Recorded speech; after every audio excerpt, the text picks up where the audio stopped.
माझी दाजी म्हणले माय. Hey guys, welcome back to my channel. So guys, आम्ही चाललोय आज माझ्या बहिणीच्या घरी. तर आम्ही तिला सांगितलं नाही की आम्ही तिच्या घरी येतोय म्हणून. आम्ही फक्त सांगितलंय की मी येते एकटी. त्यामुळे आम्ही सगळे निघालोय आणि आता आम्ही सध्या चाललोय. सो आम्हाला पोहोचायला 2-3 तास लागतील. गाईज, आम्ही माझ्या बहिणीला सांगितलं नव्हतं येणार आहे, पण आम्ही लोकेशन साठी दादांना फोन केला. त्यांनी तिला फोन करून सांगितलं की आम्ही येतोय. सो सरप्राईज वगैरे तर काही राहिलं नाहीये. तो आम्ही चाललोय आता. सध्या आम्ही आता पोहोचलोय, जवळ येतोय. आम्ही 1 तास झालाय प्रवास करतोय. आता यानंतर अजूनही आम्हाला एक पाऊण तास तरी लागेल पोहोचायला. नंतर आम्ही तुम्हाला दाखवू. सध्या आम्ही आळंदीत पोहोचलोय. मम्मीचं चाललंय की दर्शन घ्यायचंय. दर्शन घ्यायला जर थांबलो तर मग आम्हाला अजून खूप टाइम लागेल. त्यामुळे मग दर्शन घ्यायचं तर आम्ही बघतोय, ठरतोय की नाही. माझ्या मम्माच्या मनावर आहे आम्हाला थांबायचं की नाही थांबायचंय. सो मग आम्ही दर्शन घेऊन सरळ पुढे जाऊ. त्याच्या दर्शनाला गेलते. इथून निघाली खाली. नाही, दर्शन झालं. झालं चला. इथून बाहेर झालं भिंतीचं. हा, गाईज, मम्मी त्या आळंदीला थांबले होते दर्शन घ्यायला. आली मम्मी, बाहेरूनच दर्शन घेऊन आली. आता पुढे जाऊन दर्शन घ्यायचं म्हणते कुठेतरी. कुठे जायचं मम्मा? माऊली दर्शन जायची इथं चाललेली भिंत आहे ना, त्या भिंतीचं दर्शन. भिंतीचं दर्शन करून आली ती आता माऊलीचं दर्शन करायला चालली आहे. इथं राहायचं कुठतरी ना, तिथंच ना आपण जायला.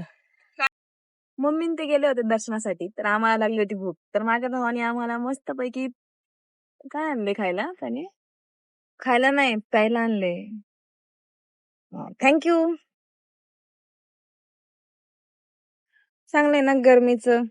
माझा तू काय आणलेस? जिरा. ओके, पी. मम्मी ते आलेत, खूप गरम झालंय त्यांना. मम्मा प्यायचं तुला? मम्मा प्यायचं? तुम्हाला प्यायचं आप्पा? ओ, तुम्हाला प्यायचं? बघा तर माझ्याकडं. काहीच बोलले नाही ते. नाही प्यायचं, मीच पिते.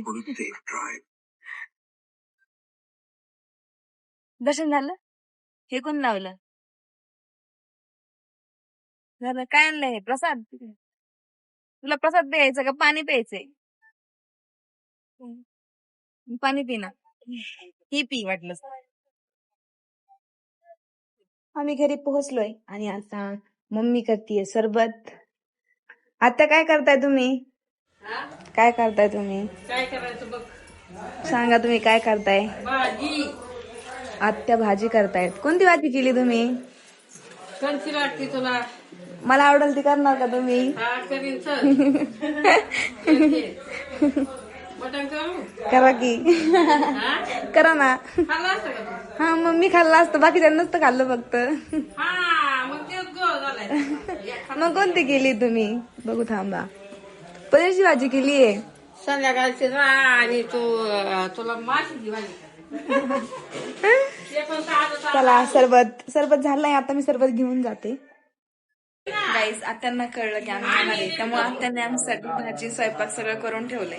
त्या करता येते तर पाहू त्यांनी काय काय केलंय. काय काय केलंय तुम्ही? अजून काय काय करणार आहे? चपात्या करायच्या आहेत त्यांना. अजून भाजी केलीये, भात पण झालाय. हा, मग सुट्टी काढून पाठव कुठे तरी आता. हा, मग पाठवणार का? जेवण झालंय ना सगळं? काय काय केलंय? तू आली नाही, लेट आली. एवढं सगळं केलंय खायला. दीदी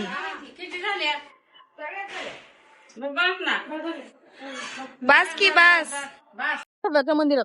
हा, बोल. कुठं आलोय आपण? तिथे आपण देव मध्ये संत तुकाराम महाराजांच्या मंदिरामध्ये. हा, आम्ही दर्शन करायला चाललोय. मम्मी त्या चालल्या ते पुढं. गर्दी खूप आहे इथे. हे गणपतीचं मंदिर आहे. खूप छान गणपती आहे.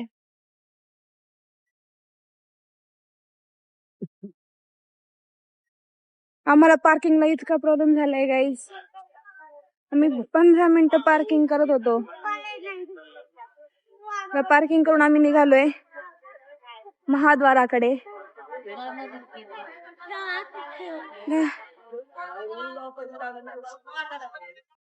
हा हे काय तिथे संत तुकाराम महाराजांची पालखी. गाईज आम्ही टाइमपास करत बसलो इथं. मंदिरात गर्दी आहे खूप, लाईनला मम्मी ते लागले ते म्हणून आम्ही बसलोय. मम्मी त्यांची याची वाट बघते, तोपर्यंत आम्ही टाइमपास करतोय. मला दाखवते मंदिरात परिसर कसा आहे.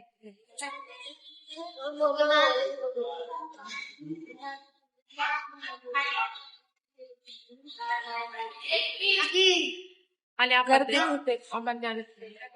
आले ते मम्मी ते तर मी जाते, दर्शन घेते. तुम्हाला दाखवताला तर दाखवते मी मंदिर कसं आहे आतमधून, कसं दिसतंय सगळं तुम्हाला दाखवते. आणि त्यानंतर मग आम्ही जाणार आहे माझ्या बहिणीच्या घरी. So keep watching guys. आम्ही लाईनला लागलोय, दर्शन घ्यायला निघालोय आता आम्ही. गर्दी खूप आहे, आम्ही मधूनच बसलोय. जिथे संत तुकाराम महाराजांची पालखी आहे तिथे आम्ही बसलो होतो मगाशी. तर तिथे हे आजोबा दिवसभर उभे असतात म्हणजे तेही जोपर्यंत थकत नाही तोपर्यंत उभे असतात. त्यानंतर मग दुसरे आजोबा येऊन उभे राहतात. त्यानंतर आमचं दर्शन घेतलं. मंदिराला फेरी घालून आम्ही निघणार आहे. हे पाहू शकता, मंदिर इतकं छान आहे. याचं कोरीव काम आहे सगळं मंदिराचं, आणि हे सगळं दगडाचं मंदिर आहे. काय चिकट झालं ते.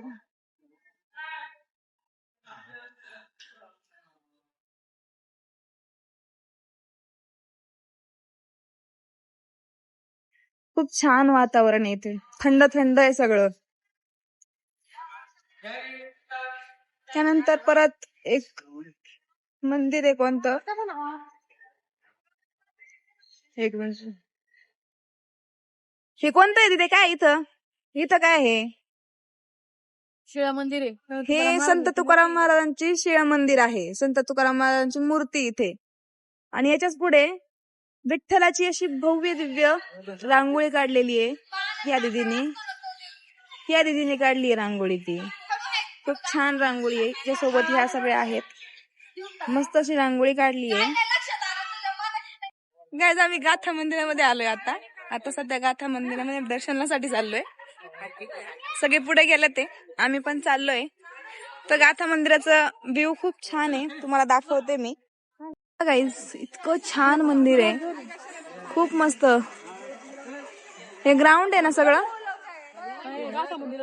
ग्राउंड ना गाथा मंदिरात सगळं. ओके, छान आहे. या सर्व भिंतींवरती गाथा लिहिल्या ते संत तुकाराम महाराजांच्या गाथा सगळ्या लिहिलेल्या आहेत.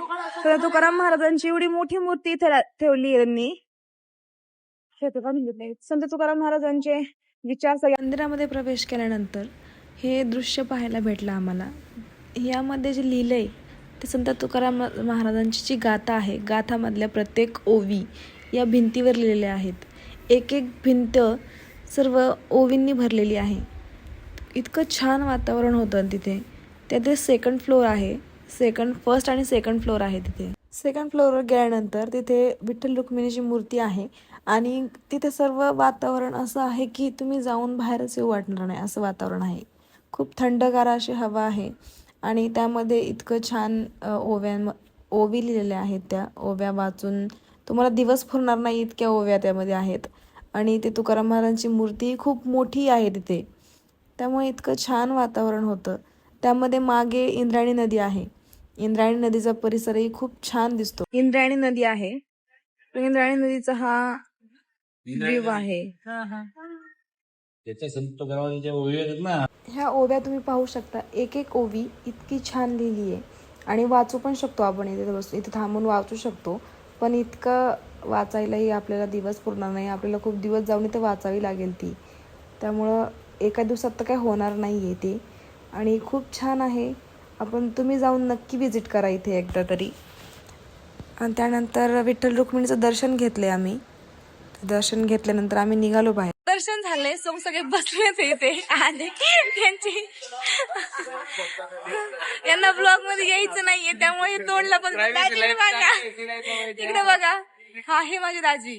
त्यांना ब्लॉग मध्ये यायचं नाही म्हणून त्यांना खरे करते ते भरपूर, पण मी यांना घेणारच ब्लॉग मध्ये. देऊ नका अय मम्या, दाजी कशी कुठं जायचंय? ए, कुठं जायचंय म्हण ना मम्मी काहीतरी. रस्त्याला म्हणले माय माय चल रस्त्याला, म्हणले माय माय चल रस्त्याला जाऊ. यांना काय म्हणायचं मग यांना? आपण माहित हे काय दादांना काय म्हणायचं? रस्त्याला जा म्हणलं माय. ओ माय चला की रस्त्याला, माय रस्त्याला चला.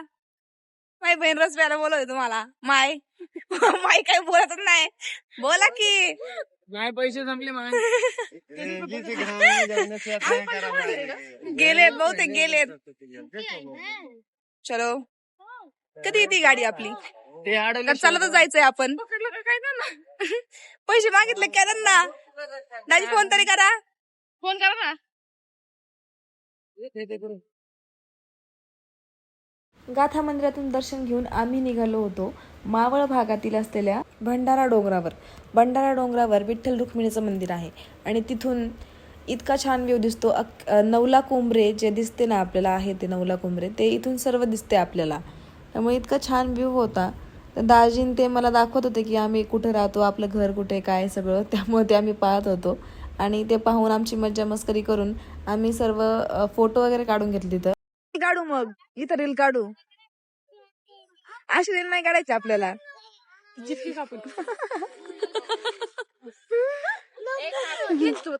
दाजी चला रील काढू. खरंच भाऊजी काढायची रील आपण. तुम्ही लाजता का भाऊजी? आमचं दर्शन झालंय गाईज. आम्ही आलो होतो भंडारा डोंगरावरचं पण खूप छान आहे. आमचं दर्शन झालंय. आता आम्ही निघालोय. हे यांचं चाललंय नियोजन पुढचं. दाजी कसलं नियोजन करताय? आम्ही तुमच्यासोबत बोलते. कसलं नियोजन चालू आहे तुमचं एवढं? रात्रीच्या पार्टीचं. अच्छा ओके. वड्या खायच्या. दाजी तुम्हाला काय खायचंय? तुम्हाला काय खायचंय भाऊजी? त्याला चिकन खायचं. अच्छा ओके ओके. मग सेम सेम आपण दोघं चिकन खाऊ. यांना खाऊ द्या. चालू मी आहे ओ भाऊजी, मी आहे. कमी बोलवले काम. अरे कामवाली बाई नव्हती, मी शोधत होतो. ती आज आणली. बस जास्त होतंय. 1000 रुपये देऊन कामवाली बाई आणलीत मी. अच्छा अच्छा बर बर बर बर. सगळं दुपार संध्याकाळ. माय बायको छोटा हाती जगात मोठा हाती 4 दिवसात. भाऊजी किती द्यायला पाहिजे होते मग मला? 3000 रुपये फक्त खाण्यावर. मला किती द्यायला पाहिजे होते मग? किती द्यायला पाहिजे होते मला पैसे मग? अरे खाण्यावर सकाळ दुपार संध्याकाळ 2 वडापाव 1 चहा 3 टाइम जेवण भेटतो. पगारच तेवढा होतो. भाऊजी नवन कामाला द्यावा. हा नाही परवडायचं. त्याचा लय रोजगार मोठा. किती मोठा आहे असा? तो परवडायचा नाही. तो किती मोठा रोजगार तुमचा? एका ऑर्डरवरच 5-6 लाखाचा आहे. तो नाही. आणि आणि त्यात म्हणतात माझ्याकडे पैसे नाही. त्याने फटाक्याच्या स्टॉलला त्याने 35,000 रुपये घेतले 2 दिवसाचे थांबायचे. भाई मग त्याचा काय पगार कमी आहे का? वा, एवढा आमचा पगार असला विषयच नाही. चल